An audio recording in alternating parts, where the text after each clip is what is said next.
സരി മരി മ പ മ പനി പനി സ സരി മരി മ പ മ പനി പനി സരി സനി രി സ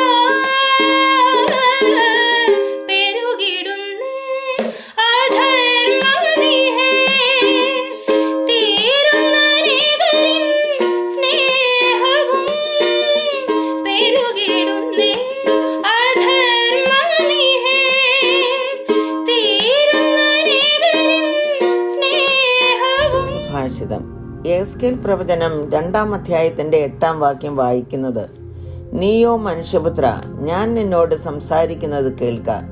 നീ ആ മത്സരഗ്രഹം പോലെ മത്സരക്കാരനായിരിക്കരുത്.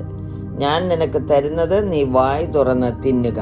But you, son of man, hear what I say to you. Do not be rebellious like that the rebellious house. Open your mouth and eat what I give you. യെഹെസ്കേൽ പ്രവാചകനോട് ദൈവം അരുളി ചെയ്ത അതേ വാക്കുകളാണ് ഇന്ന് നമ്മോടും സംസാരിക്കുന്നത്. നാം മത്സരികൾ ആകരുത്. സാമർത്ഥ്യം തെളിയിക്കുന്നതിന് വേണ്ടി പല മത്സരങ്ങളും നടക്കാറുണ്ട്. കായിക മത്സരങ്ങൾ, മത്സര പരീക്ഷകൾ, ഇതൊക്കെ അതിന് ഉദാഹരണങ്ങളാണല്ലോ. റിബല്യസ് എന്ന് മൊഴിമാറ്റം ചെയ്തിരിക്കുന്ന ഈ മത്സരത്തിന് അല്പം കൂടെ അർത്ഥവ്യാപ്തിയുണ്ട്. എതിർക്കുന്ന, അനുസരണയില്ലാത്ത, അധികാരികളെ വെല്ലുവിളിക്കുന്ന, ഇങ്ങനെയൊക്കെയുള്ള അർത്ഥത്തിലാണ് ഇവിടുത്തെ മത്സരം എഴുതിയിരിക്കുന്നത്. മത്സരഗ്രഹം എന്നുദ്ദേശിക്കുന്നത് ഇസ്രായേൽ ജനത്തെക്കുറിച്ചാകുന്നു.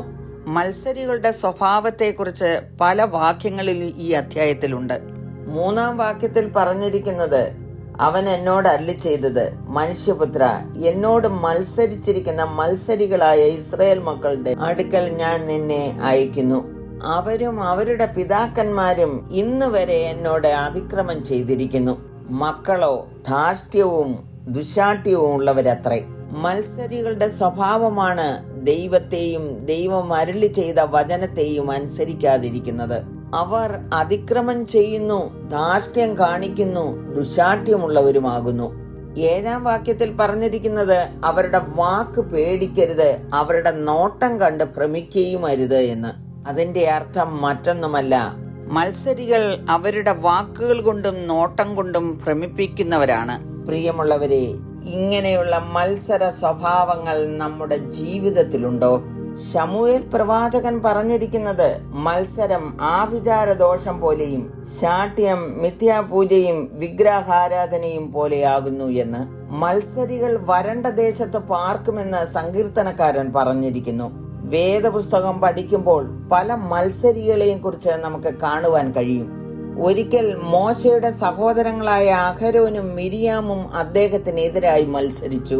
പരിണിത ഫലമോ, മിരിയാം കുഷ്ഠരോഗിയായി തീർന്നു. അഹരോൻ തങ്ങൾ പാപം ചെയ്തു എന്ന് പറഞ്ഞ് അനുതപിച്ച് ദൈവത്തോട് നിലവിളിച്ചു. മറ്റൊരു ഭാഗത്ത് എഴുതിയിരിക്കുന്നത് കോരഹും തന്നോടുകൂടെ 250 ആളുകളും ദൈവത്തോട് മത്സരിച്ചു. അതിന്റെ പ്രത്യാഖ്യാതമായി ഭൂമി വായി തുറന്ന് അവരെയും അവരുടെ കുടുംബങ്ങളെയും വിഴുങ്ങിക്കളഞ്ഞു. പ്രിയമുള്ളവരെ, നാം ആരും മത്സരക്കാരായി തീരരുത്. പകരം എന്ത് ചെയ്യണമെന്ന് അവിടെ തന്നെ എഴുതിയിരിക്കുന്നു. യെഹെസ്കേലിനോട് ഒരു പുസ്തക ചുരുൾ തിന്നുവാനായി പറഞ്ഞിരിക്കുന്നു. അതിന്റെ അർത്ഥം മറ്റൊന്നുമല്ല, ദൈവം അരുളി ചെയ്ത വചനങ്ങൾ നാം ഭക്ഷിക്കുക. മത്സരിക്കാതെ വചനം അനുസരിക്കുക എന്നർത്ഥം. ക്രൂശിന്റെ വചനം നശിച്ചു പോകുന്നവർക്ക് ഭോഷത്വവും രക്ഷിക്കപ്പെടുന്ന നമുക്കോ ദൈവശക്തിയുമാകുന്നു. വചനം ദൈവമാണ്. വചനം ജഡമായി തീർന്നു, കൃപയും സത്യവും നിറഞ്ഞവനായി നമ്മുടെ ഇടയിൽ പാർത്തു. വചനമാണ് യേശു ക്രിസ്തു. യേശു ക്രിസ്തുവിൽ വിശ്വസിക്കുന്നവരാണ് നശിച്ചു പോകാതെ നിത്യജീവൻ പ്രാപിക്കുന്നത്. വചനം അനുസരിക്കാതെ മത്സരികളായി തീരുവാൻ ഒരിക്കലും ഇടയാകരുത്. വചനത്തിൽ വിശ്വസിക്കാം, കീഴ്പ്പെടാം. പ്രാർത്ഥിക്കുന്നു. കരുണയുള്ള പിതാവേ, പലപ്പോഴും അവിടുത്തെ വചനത്തിൽ ഞങ്ങൾ മത്സരിച്ചു പോകുന്നവരാകുന്നു.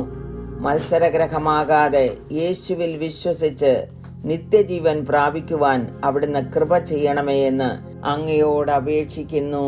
കേൾക്കണമേ. ആമേൻ.